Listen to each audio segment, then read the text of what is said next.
Well, good morning. Welcome to Wellspring Family Church. Kids, we'll see you in a little while.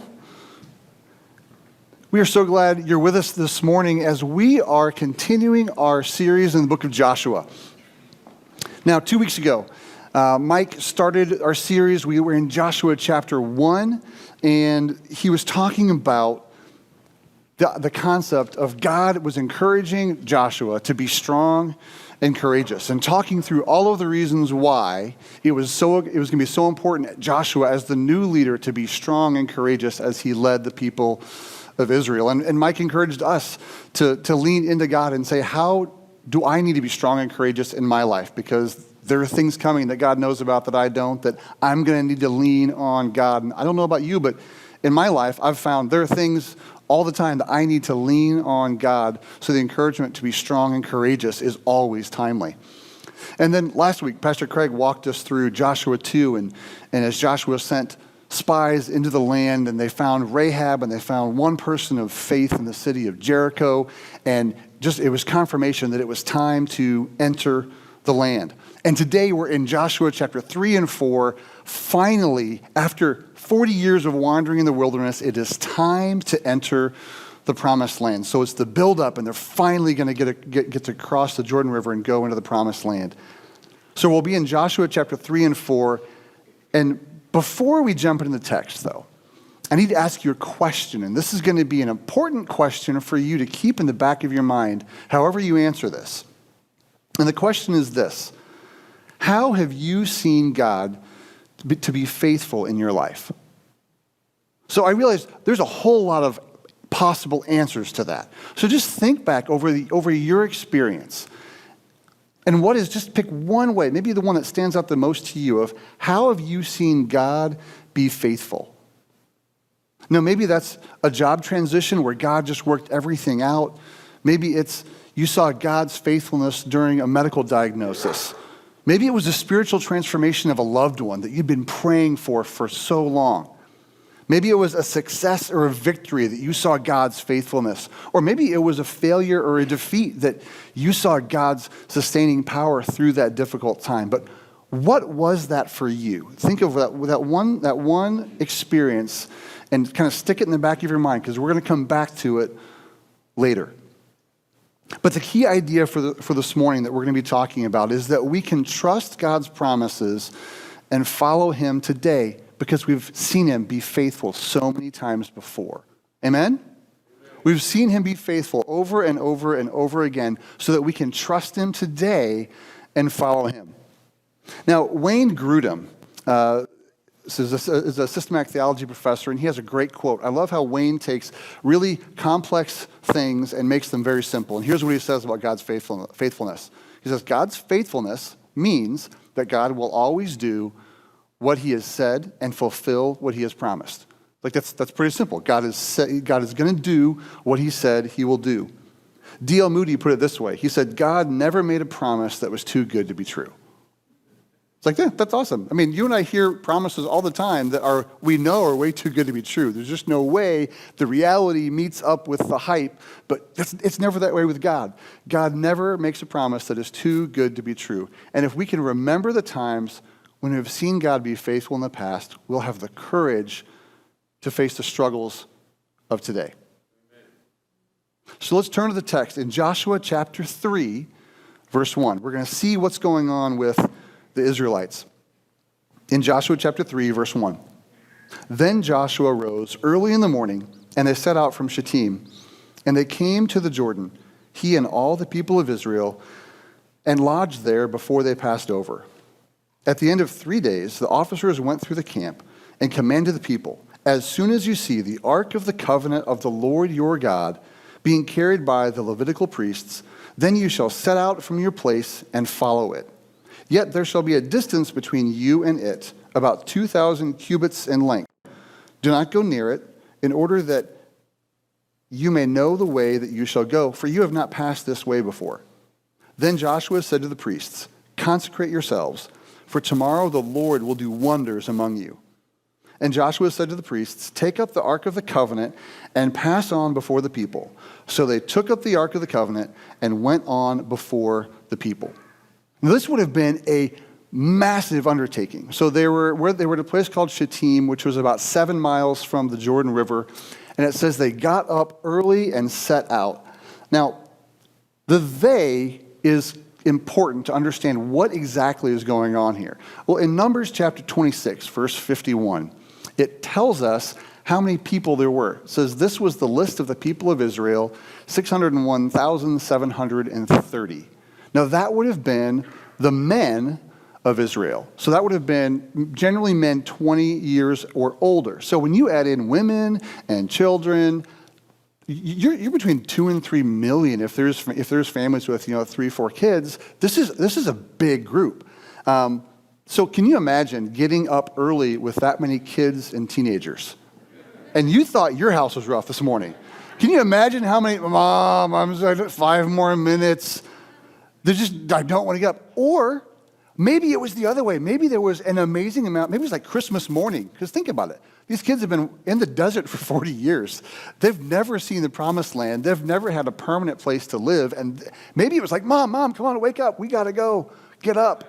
But there would have been it's just an amazing undertaking to get that many people up and moving in the morning. And I don't know about you, but 2 or 3 million, 2.5 million, somewhere, that's hard to picture. So for me, just visuals are helpful. So who's been to Busch Stadium?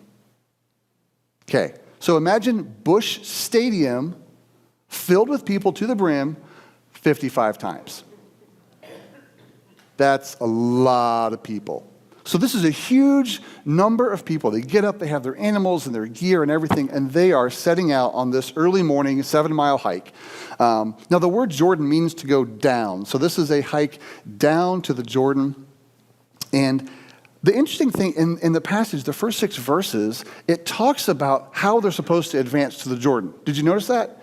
It says, so the priests are going to carry the Ark of the Covenant, and they're going to go ahead of you, and there should be about 2,000 cubits. Does anybody know how wide this room is in cubits?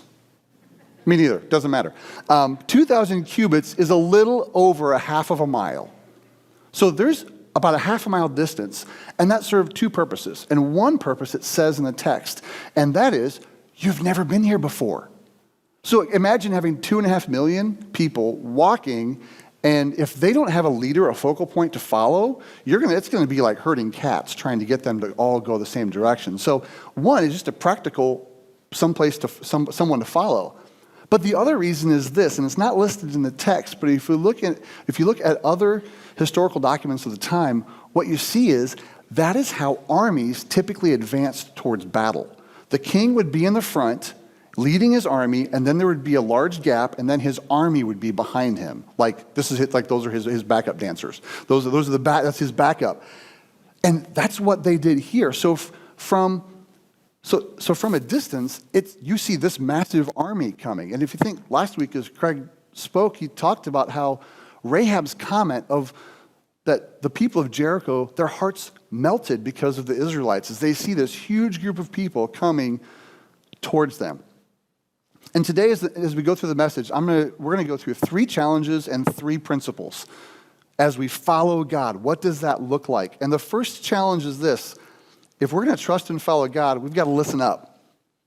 You've got to listen to God. It seems basic, but if you're going to follow someone and trust someone, you've got to listen to them, right? Now, in my life, it's so easy for me there's one person I like to listen to above all of the people, and it's me, right? And the same thing is true in your life. If you're honest, you value your opinion more than anyone else's opinion, because that's the reason we do the stuff we do, because we think we're right.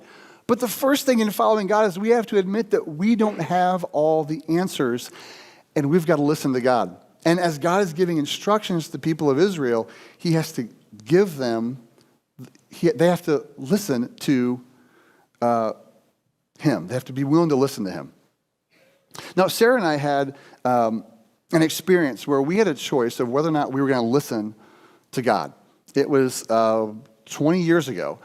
Sarah and I were living in Wisconsin. I was a few years out of college, and I was a youth pastor at a church in Wisconsin. Now, the ministry was going great. The youth group was growing really quickly. We had really good connections in the community and families in the church, and it was just going really, really well. And over a period of time, in my quiet times, I started to notice something. That I felt like God was starting to impress something on me. And it started with, get ready. Like, okay, we were pregnant with our first at the time, so we thought, okay, get ready to be a dad, all right. And then it was, get ready to move. Like, well, okay, we're going to move into a house once our child is born. Okay. And then it was, get ready to move to a new church. Like, that's not what I was expecting. Okay, God, I don't think you understand. Things are good here. I'm not sure this is what we... And I started talking with Sarah about it, and she said, I'm feeling the same thing. I don't know why, because things are really good, but I feel like God is getting us ready to move. And eventually that whole sentence was, get ready to move to a new church this summer. I'm like, time out.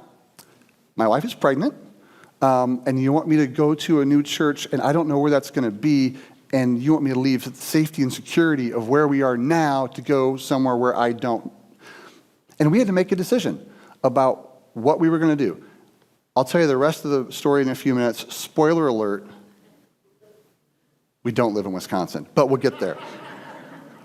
But the people of Israel also had a decision to make because God was giving them some instructions to go to someplace they'd never been before, and they had to decide, are we going to trust God or not? So let's pick up the story in chapter 3, verse 7. The Lord said to Joshua, today I will begin to exalt you in the sight of all Israel, that they may know that as I was with Moses, so I will be with you.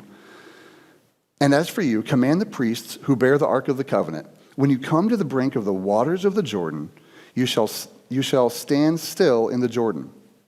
And Joshua said to the people of Israel, come here and listen to the words of the Lord your God. And Joshua said, here is how you shall know that the living God is among you. I love that picture of the living God is among you. That God is here. His presence is with you. So the living God is among you, and that he will, without fail, drive out from before you the Canaanites, the Hittites, the Hivites, the Perizzites, the Girgashites, the Amorites, the Jebusites, and any other ites that happen to live there. They're going to be gone. Behold, the ark of the covenant of the Lord of all the earth is passing over before you into the Jordan. Now therefore take 12 men from the tribes of Israel, from each tribe a man. And when the soles of the feet of the priests of the ark of the Lord of all the earth, shall rest in the waters of the Jordan, the waters of the Jordan shall be cut off from flowing, and the waters coming down from above shall stand up in one heap. I love the repeated phrase there in those verses of the Lord of all the earth. So they are coming down to the Jordan so they could see it from a long way off. And at this time of the year, the Jordan was in flood stage. So this was a lot of water moving very quickly, would have been at least 10 feet or more deep, 100 feet or more wide, and it's moving very, very quickly. And God reminds his people that he is the Lord of all the earth. And think about it. What have they experienced for the last 40 years? What part of the earth have they experienced? Desert. They've been wandering around in Mount Sinai. They have experienced desert and more desert and then desert after that. And now they come and they have this river at flood stage, and God is reminding them, no, I'm not just the God of the desert. I'm the God of the entire earth. I'm the Lord of all the earth. And that leads us to our first principle of a promise is only as good as the one who makes it. So they're listening to God, saying, God, I have to choose about whether or not I'm gonna follow you. Are we gonna listen to what you're saying? And the reality is a promise is only good as the one who makes it, right?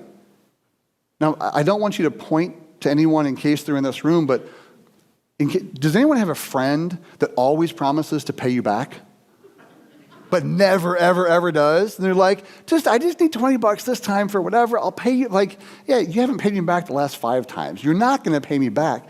So, but the reality is, how good and trustworthy and true is God?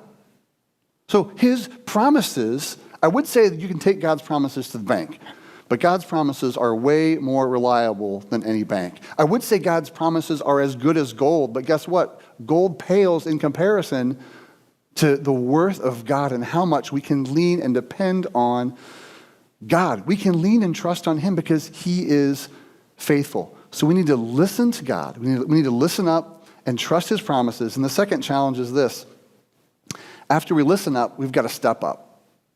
The Israelites couldn't just listen to what the instructions that God gave the people through Joshua and say, okay, wonderful, and just stand there. They had to do something, right?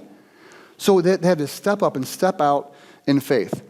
And for Sarah and I, that's what we ended up doing in Wisconsin. It came to a point that we really felt convicted that this is that God wanted us to leave the church, even though we didn't know where we were going to go.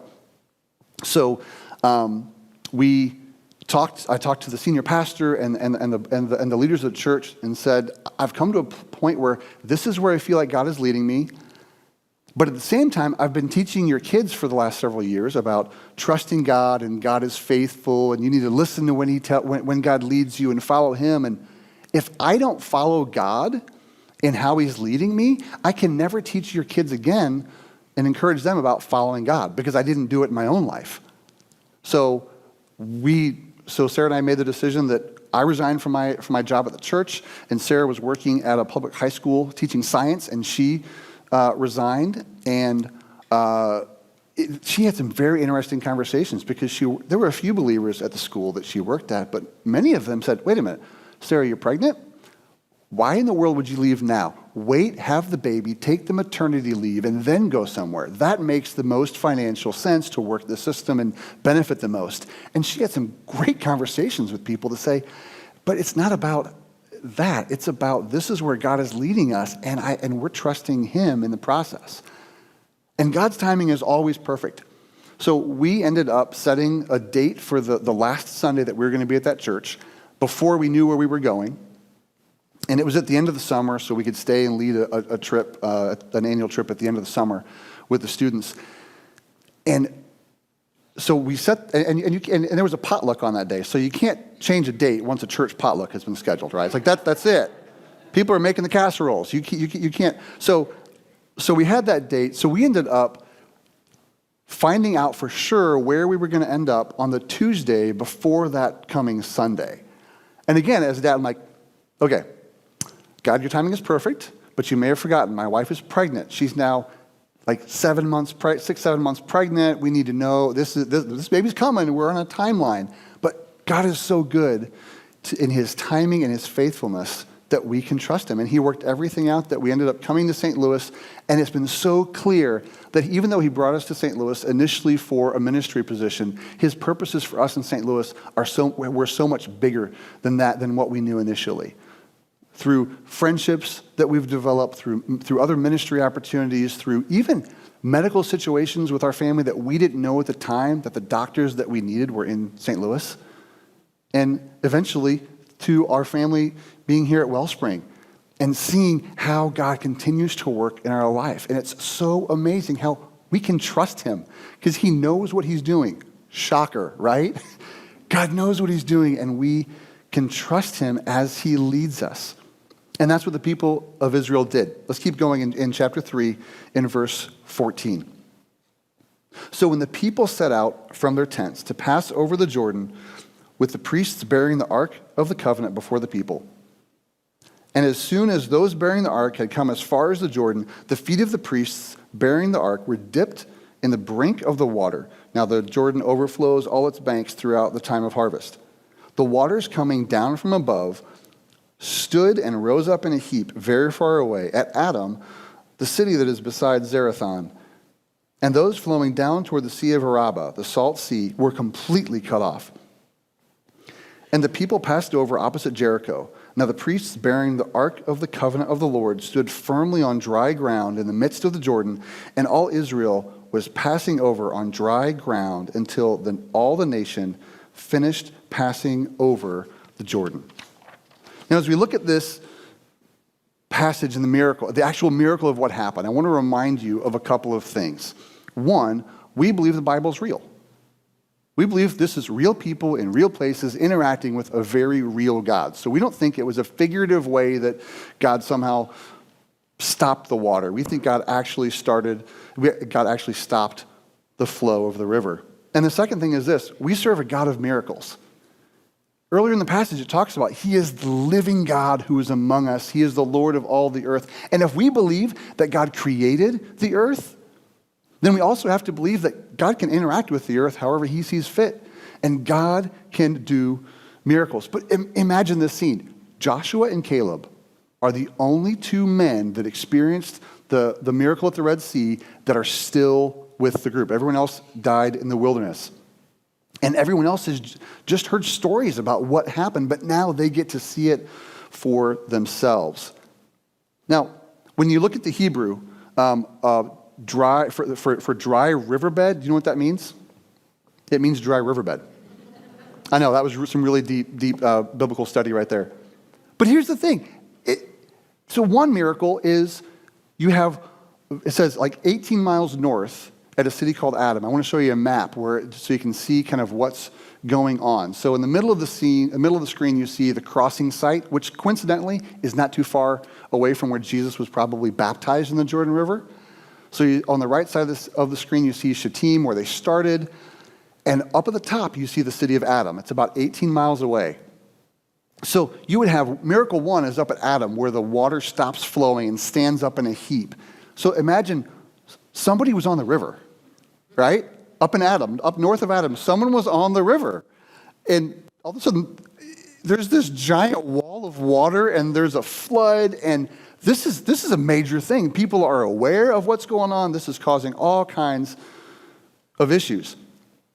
And then as they cross the river, it's on dry ground, 2.5 million people. That takes a long time to get across the river. But then also down south of the crossing site, and actually everywhere south of Adam, someone was on the river, right? You're in a boat. You're paddling along. You're doing your thing. You're fishing. I don't know. And all of a sudden the water level just goes down and down and down and down. And then you find yourself on the bottom of the Jordan River, and it's dry, and there's fish flopping on the rocks next to you. This is crazy. This would have caused such a disruption in the area in the Jordan Valley that people knew something big was going on. And you can see it in Joshua chapter 5, verse 1, because it tells us about the response of the people living in the area in Joshua 5:1. It says this: as soon as all the kings of the Amorites who were beyond the Jordan to the west, and all the kings of the Canaanites who were by the sea, heard that the Lord had dried up the waters of the Jordan for the people of Israel until they had crossed over, their hearts melted, and there was no longer any spirit in them because of the people of Israel. Now, there are some scholars that say this may have been a mudslide. So up at Adam, can we go back to the map just for one second? Up at Adam, there was a history there's mudslides. So people are saying maybe it was a mudslide and an earthquake, and that's what happened. And that's been documented. It has happened throughout history. But I don't think that's what it was because of what we just read in Joshua chapter 5, verse 1. If it was a normally occurring event,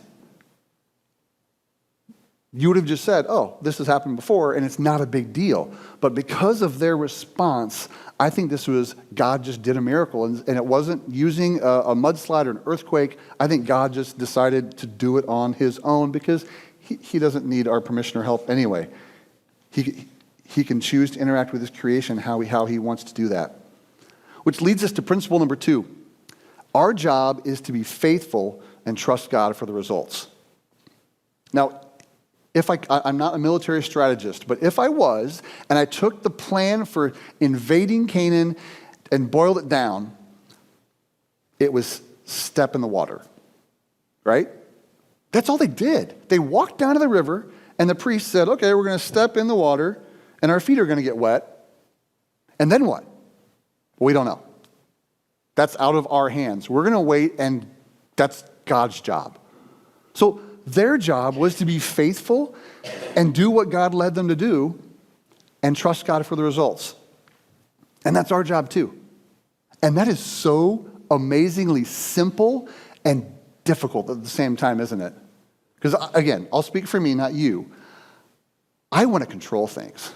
I want to control the outcome. I want to make sure that things are being productive and efficient and effective and everything.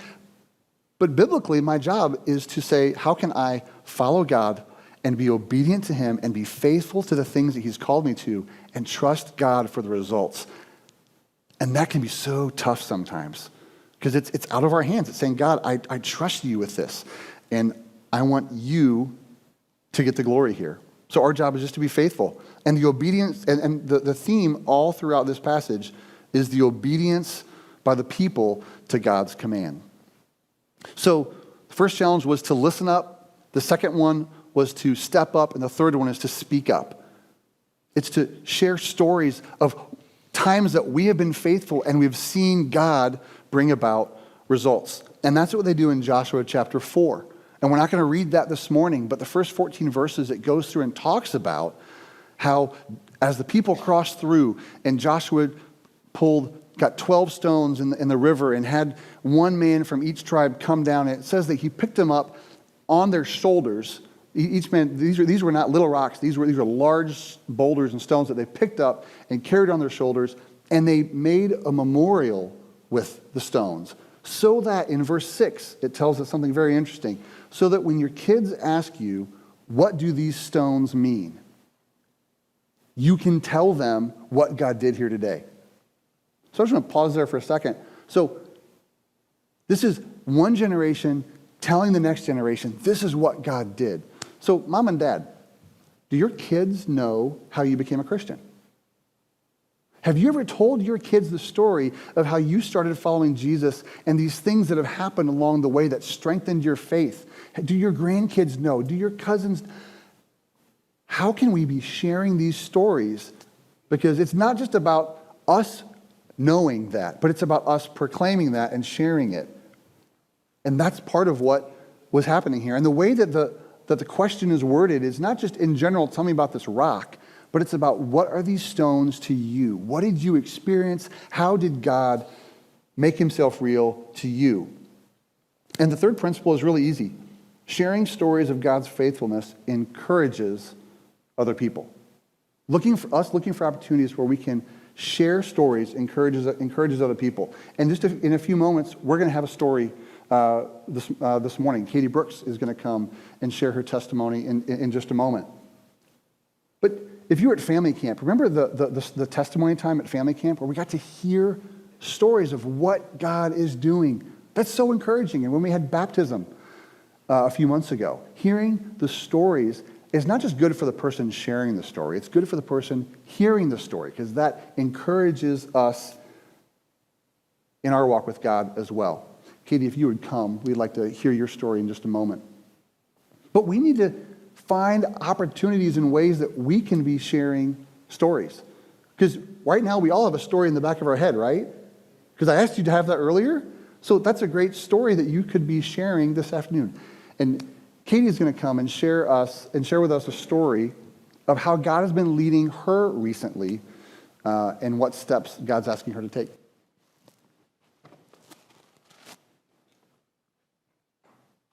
I love that quote that you, is this on?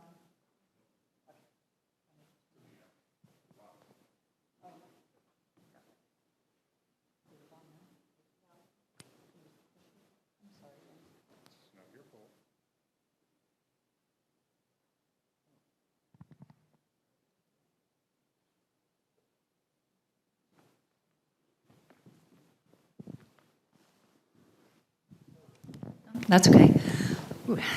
I love that quote that you shared, that we can trust God's promises today because we have seen him be faithful over and over in the past. And that's kind of my testimony. As I was preparing this, it was hard to distill down. They told me 3 minutes. I hope I stay in your thing. But it's hard, just to distill your life down into 3 minutes. And I was specifically asked to share about how God has led me to be involved as the liaison between Wellspring and Dutchtown Ministries. So I know there's a lot of new people. Dutchtown Ministries is a ministry in the city, in the Dutchtown part of South City, reaching out to kids and families. And the big thing is a kids club. And then from that, we're also involved in bigger ways in families' lives. And so I was asked the simplest answer I can give as to why I am now the liaison is I was asked, and I said yes. And it fits really well. That's what I wrote before I heard your sermon. But it's really a series of thousands of small decisions throughout my life of just, saying yes to asking Christ to be my Savior, and then just as life went on, saying yes, saying no sometimes, and falling down, and repenting, and getting up, and allowing God to change me and continue following and growing in my faith of understanding who God is, and that leading, of course, to trusting Him even more. It fits so perfectly what I worked on this a long time and was like, how is this going to fit? But it really fits really well with what you said. So I'm excited about that. So, another part was just understanding who God is and His character, and then knowing who I am in Christ, that it's not about me, it's about serving Him. Quote that always comes to my mind is that we are blessed to be a blessing. And how does God want me to overflow those blessings that He has given me to people around Him? So when Jack Kennedy, this is great because he was up here too. It's neat how God weaves all these things together. But Jack was up sharing in the Sunday school hour about In Excelsis and the homeless ministry there, and it is awesomely encouraging to hear your stories and what God has done in your life, which relates to what you said. Hearing people's stories is so awesome. But Jack asked me to be the liaison, and what he said is, we're looking for someone who, when they wake up in the morning, they are excited and praying for Dutchtown Ministry and praying for the Irwin family, which is our missionary couple that works with Dutchtown. And Dana and Ryan and our families have been friends for years, and just very close friends. And then Dutchtown Ministry actually came out of the church, Emmanuel. It wasn't Dutchtown Ministries, it was just all these kids coming to Emmanuel, kids and kids and kids, and then we're like, what do we do with these kids? And then eventually having a VBS, and out of the VBS, the kids saying, well, what are we doing next week? And we're like, and then eventually starting the kids club, and then years later, eventually the Irwins deciding to, see that as their full-time ministry. So that's how I've gotten involved, is just saying yes to one little thing at a time, and this just fits perfectly for me because I'm already passionate and I've already been involved since day one. So thank you all very much. I had a song I was going to quote, but have you guys heard the song Dream Small? Can you sing it? I'm not familiar. Oh, I would love to sing it, but you guys would not like to listen to it. But let me just read just a couple of stanzas, because I heard this on the radio during a very discouraging time in our ministry. And here's how it goes. This is by Josh Wilson. It says, it's a mama singing songs about the Lord. It's a daddy spending family time the world says he cannot afford. These simple moments change the world. It's a pastor at a tiny little church, 40 years of loving on the broken and the hurt. These simple moments change the world. Dream small. Don't buy the lie you've got to do it all. Just let Jesus use you where you are, one day at a time. Live well, loving God and others as yourself. Find little ways where only you can help. With His great love, a tiny rock can make a giant fall. Dream small. It's visiting the widow down the street, or dancing on a Friday night with your friend with special needs. These simple moments change the world. Of course, there's nothing wrong with bigger dreams. Just don't miss the minutes on your way to bigger things, because these simple moments change the world. Thank you.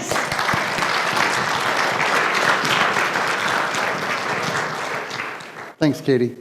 You see, sharing stories encourages other people. And the story that you thought of earlier, you need to share it with people. Don't keep it to yourself, because there are people that need to be encouraged. They need to hear what God is doing. So why did God do all of this as they crossed the Jordan? And I love it in Scripture when it just says, hey, here's the reason for this. Like if you've ever wondered what God's will is for your life, did you know there are verses that say this is God's will for your life? And you can just that's God's will. So if you're not sure, go read those verses this afternoon. But this is one of those opportunities one of those instances where in verse 24, it says, This is why God did it. So it says, "For the Lord your God dry up the waters in the Jordan, so that all the peoples of the earth may know that the hand of the Lord is mighty, and that you may fear the Lord your God forever." So there were two purposes. One, it was a message to everyone who was aware of what happened, that God is mighty, a sign to all people, but then also it was specifically for the people of Israel that they would remember and fear God for their entire life. God wanted them to trust him with each step, and I think Joshua got that message loud and clear. Now, one of the things as you study Scripture, it's always interesting to look at what themes are there. And there's a really interesting theme in Joshua 3 and 4, and actually goes back further, and it's the theme of feet. So think about the passage that we read. It talks about the feet of the priests are going to step in the water, and then the feet of the priests are going to stand on dry ground, and then the water started flowing. Later, it says in Joshua 4, when the feet of the priests leave the riverbed. And let's not forget, how did the people of Israel get through the river? They walked on their feet. And as you back up, in Deuteronomy chapter 11, God said to Moses, "Everywhere you set your foot will be yours." And he repeated that promise to Joshua in chapter 1 of Joshua. And do you remember earlier when I said we believe that the Bible is real people in real places interacting with a very real God? In 2009, some archaeologists made a discovery that was so interesting. They found some structures all throughout the Jordan Valley that they'd been kind of confused about. Like, what are these things? Because they're not buildings, and I don't know they couldn't figure out what they were. And using aerial imagery, they figured out what they likely were. And their footprints. From 1 to 3 acres. These are huge. And again, it wasn't a building. It was, and archaeologists say it looks like it was maybe a ceremonial thing. We're not really sure, but there's one just across the Jordan, and then there's 5 more all throughout the Jordan Valley. I think it's highly likely that these structures were Joshua and the people of Israel saying, "God, everywhere that we set our foot, we are dedicating to you." That this may have been a ceremony that they were saying, "God, this land is yours. We know that you're giving it to us, and we are trusting in you." That the people of Israel, they listened to God, they stepped out in faith, and then they spoke about and remembered what God had done. Now, the title of my message today is, "What do these stones mean?" And in the passage, they said, "What do these stones mean?" And something you may be wondering is, what do these stones mean? And I'm going to tell you, and parents, if your kids are in the other room, you need to know this, because when they come back in the room, guess what they didn't hear? Any of this. So guess what question they're going to ask you? What do these stones mean? Why are there rocks? What's going on? And here's the purpose. What I want you to do is I want you to take one. I would invite you at the end of the service to take one of these rocks and take it home. And that story that you've been storing in the back of your brain, assign it to this rock. And say, for me, this rock represents. So I could say, this rock for me represents when God was faithful, when he led us to move from our church in Wisconsin, and he was so faithful to give us everything that we needed. Maybe even take a Sharpie and write on it and say, this was leaving Wisconsin. And how cool would it be if each person in your family took a rock and you assigned your story to it? And the reality is, there's lots of stories that you could assign to this rock. And take this pile of rocks and put it in a bowl or a basket. Put it in the entryway of your home, or on the island, or on the dining room table. And then you get to share stories. And when you have friends over and they say, why is there a pile of rocks with a sharp? Guess what you get to do? You get to share the story of how God has been faithful to you. So my encouragement would be we should have enough for one per person. If you'd like to take a rock, we have 3 piles in the front, and there's some rocks on the table in the back. If you'd like to take one and take it home as a reminder of God's faithfulness in your life, you are welcome to do so. Now, we need to worship in response to this. So I'd like to invite the worship team to come forward. Because God's faithfulness isn't just something that we say, oh, that's nice. We need to say, God, this is amazing. We are thankful to you for the ways that you are so incredibly faithful to us through the years. Because the reality is that our God is greater than any obstacle we can ever face, right? It doesn't matter what the obstacle is, if it's the Jordan River at flood season, or if it's the Red Sea, or if it's whatever situation that is in front of you that just seems so insurmountable. God's bigger than that. And God's faithfulness and the way that he has been faithful for so many years is a reminder and encouragement to you that he is going to walk through that with you. He's the living God who's the Lord of all the earth. He's the Lord of every single situation. And God wants us to trust him and his promises as we follow him. We need to listen up as God guides us. We need to step up and follow him, trusting him for the results, not us, but trusting him for the results. And we need to speak up and tell others about God's faithfulness in our lives. Would you stand with us and let's worship God, who is the Lord of all the earth.